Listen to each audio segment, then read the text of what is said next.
Okay, magandang araw mga katracker. Welcome sa ating YouTube channel. Ngayon, nandito ako sa loob ng cab ng nire-reco namin. So ito yung loob. Ito ay fully reconditioned Japan Surplus Isuzu Gigamax 12-wheeler. So ikutan natin to. Pero kung bago ka lang sa aking YouTube channel at hindi ka pa nakaka-subscribe, mag-subscribe ka na. Alright, so ito ay Surplus Japan recondition. Bago na yung dashboard. So nalinisan na rin. Pero i-retouch pa to bago ilabas sa yard. Ito ay may client na. Ipapakita ko lang sa inyo para magkaroon kayo ng idea sa ganitong unit na Japan Surplus truck sa mga wala pang idea at kung paano namin ginagawa dito sa production area ang mga ganitong unit. So ito ay may client na. So papakita ko lang sa inyo para magkaroon kayo ng reference and idea. Ayan, nalinisan na. Ayan yung back bed, center console box, 7-speed manual transmission. Ayan yung panel gauge. Yung odometer nito, yung tinakbo ay 787,535 km yung tinakbo niya. So ito yung salamin, naka power window na yan. Pag mga ganitong giga, naka power window na yan mga katracker. Ito ay CYJ 51W6. Ayan, naka-upholstery na yung mga upuan. Meron ng floor matting. Ito yung controller ng airbag suspension sa likod. Pero ito ay na-condemn na. Tatanggalin na to dahil pinalitan na namin ng demolye. Nakamolye na yung suspension niya. So hindi na to gumagana. Alright. So yan yung loob mga katracker. Ayan. 2008 model itong unit na to. 2008 model. So recondition. Ito ay nakarehistro na, may plaka. Hindi ko pa nakakabit. So ikakabit ko pa lang. Fully repaint, kulay puti yung gusto ng client. Tapos yung under chassis kulay itim. Silver paint yung mga mugs. Ayan yung itsura nya. Kulay puti. Complete electrical lights and accessories. Standard. So standard po yan, lahat gumagana. Ito yung itsura niya sa unahan, yung muka. Ayan. Ayan po. So wala siyang windbreaker. Meron siyang attachment na boom crane. Ayan. Self loader ito. May boom crane na siya, tapos direkta high jack. Ayan. Naka high jack na outrigger. So para sa self loader. Ang mga gulong niya, Surplus Japan, 245 by 70R 19.5. Naka low profile siya. Double I-beam 12-wheeler. Ayan, 12-wheeler po siya. So itong mga katracker, itong boom crane na to, sa client to, pinakabit lang sa amin. Bale, yung unit na truck saka body lang yung sa amin dito. So ayan, hindi siya original flatbed, hindi siya original self loader. Ang dating body nitong unit ay wing van. So nilagyan lang namin ng flatbed sa mga katracker. So ayan, naka galapa yan mga katracker. Ginawa namin ng galapa para matibay yung chassis, naka-reinforced. So double I-beam, naka lip spring suspension. So ayan, makakapal yung gulong. Ito yung bed. Ang haba naman ito, 32 feet ang haba ng bed nya. Ayan. So pininturahan namin kulay puti yung frame, tapos ayan, naka gray na may batik yung flooring. Ayan, full air brake na siya. Bago na rin yung mga battery, kinabitan namin ng bago, Motolite Champion.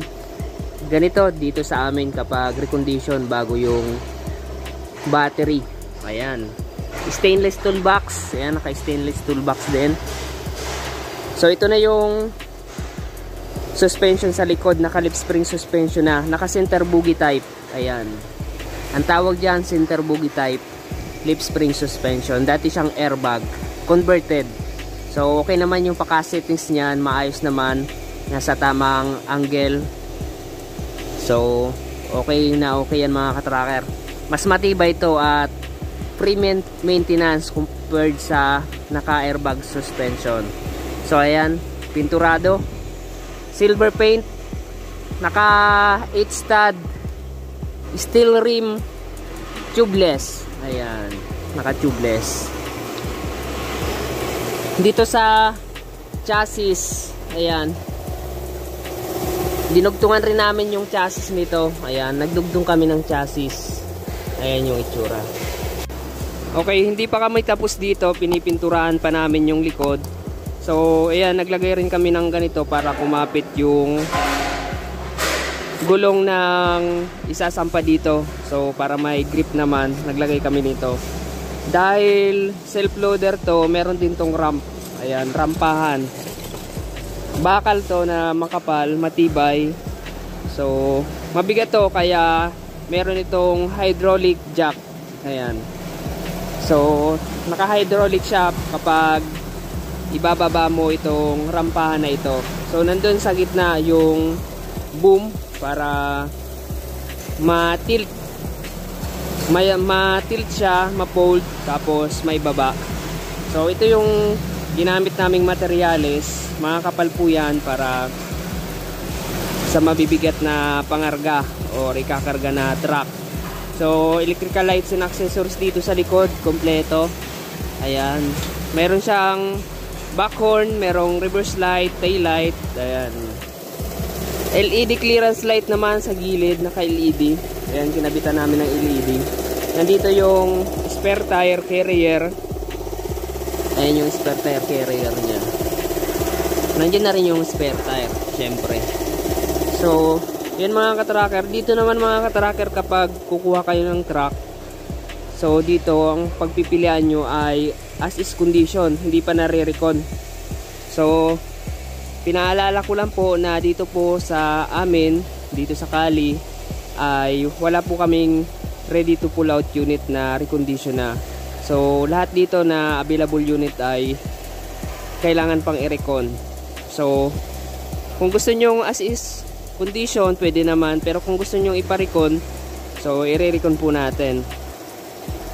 Depende sa depende sa gusto nyong forma or pagkakayari. So ayan mga katracker, dalawang tangke na malalaki. Ayan, dalawa po siya para sa pang malayo ang biyahe. I-full tank mo to. So ayan, kahit wala ka ng hintuan, makakarating ka na sa inyong destinasyon. So dalawa po yung tangke sa fuel tank. Sa makina niya, pakita ko sa inyo yung makina. Iangat natin tong cab.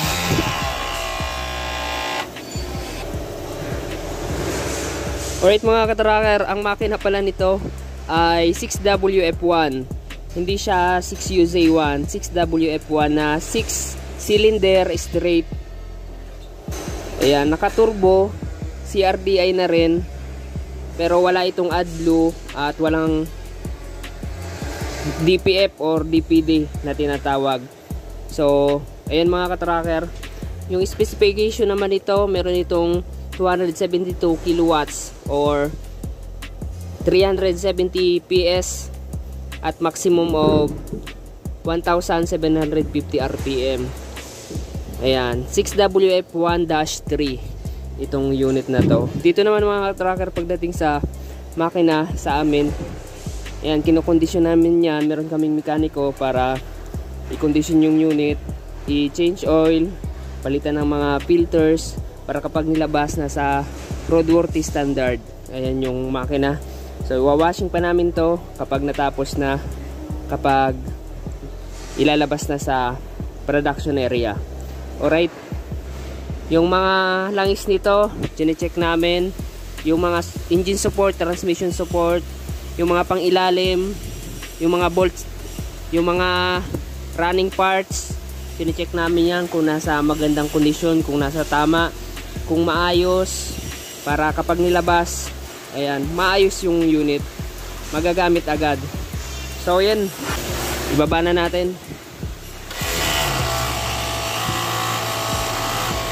So ito yung unit namin mga katracker na nire-ready dito sa production plant. So kailangan naming tapusin to para ayan, mai-release na. So hinihintay pa namin yung pintor para ayan, may ginagawa pa yung pintor. Saka wawashing pa namin buong unit para all goods na. So sa ganitong unit mga katracker dito, ang presyo ng ganito, so depende sa specs na ipapalagay nyo.